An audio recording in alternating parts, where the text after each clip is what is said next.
Anyway, Meat said, I've got other things on my mind. I can't get excited about a coat. Herculeah looked at him. She noticed his expression. She came over at once and sat beside him on the sofa. She turned her face toward his. You listened about my coat, and now it's my turn to listen. You have my complete attention, she said. What is on your mind? Meat wished now that she was still admiring her coat.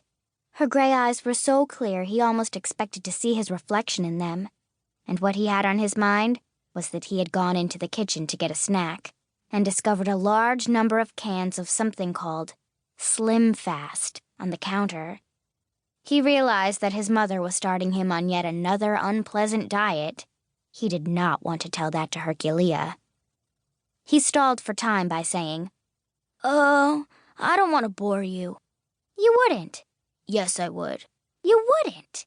How do you know? You don't know what's on my mind. Actually, he was boring himself. The conversation was going downhill from an already low beginning. There was silence. Meat stared glumly at his knees. If you must know, he began slowly, hoping for inspiration. I must. Herculeah crossed her legs and drew the coat tight around them. She leaned toward Meat as if to prove her interest was genuine. Before he could speak, she looked up in surprise. Did you hear that? What? That rustling noise. I didn't hear anything. It came from the lining of this coat. I was doing this.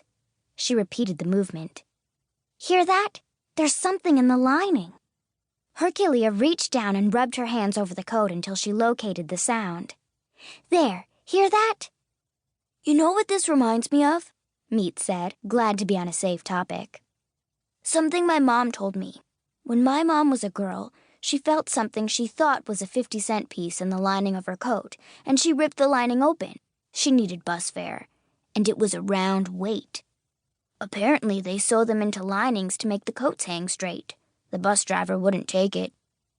Well, this is no weight. It's a crumpled piece of paper. Maybe a letter. She put her hand in the pocket. Oh, there's a hole in the lining of this pocket. That's strange. I wonder if I can reach it with my fingers if I... She slipped off the coat and laid it across her lap. I don't want to make the hole any bigger. I'm going to take good care of this coat. She slipped her fingers into the hole. With her other hand, she guided the piece of paper toward the pocket. Her fingers scissored around it. I've got it! I've got it! She pulled out the paper and ironed it smooth with her hands. I don't know why you're so excited, Meat said.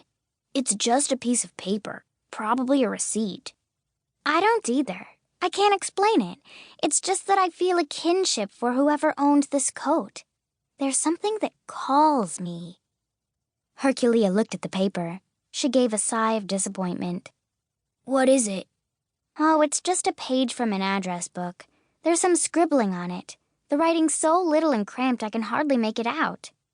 It's probably a grocery list. A pound of pork chops, a pound of potatoes, a chocolate cake. Meat realized he was making a wishful shopping list for his own supper. I need more light. Meat was glad to be of help. He clicked on the lamp behind the sofa. Herculeah read the words to herself and drew in a breath. Her face grew pale. What is it? Meat asked. She didn't answer. She felt a chill. She leaned her head back against the sofa and closed her eyes. She took a deep breath to calm herself. What is it? Don't do this to me. You know I can't stand not knowing what's wrong. Herculeah did not answer for a moment. She couldn't. She felt as if a hand had gripped her throat. The sensation was so real that she lifted her own hand to her neck. There is something wrong, isn't there? Meat persisted.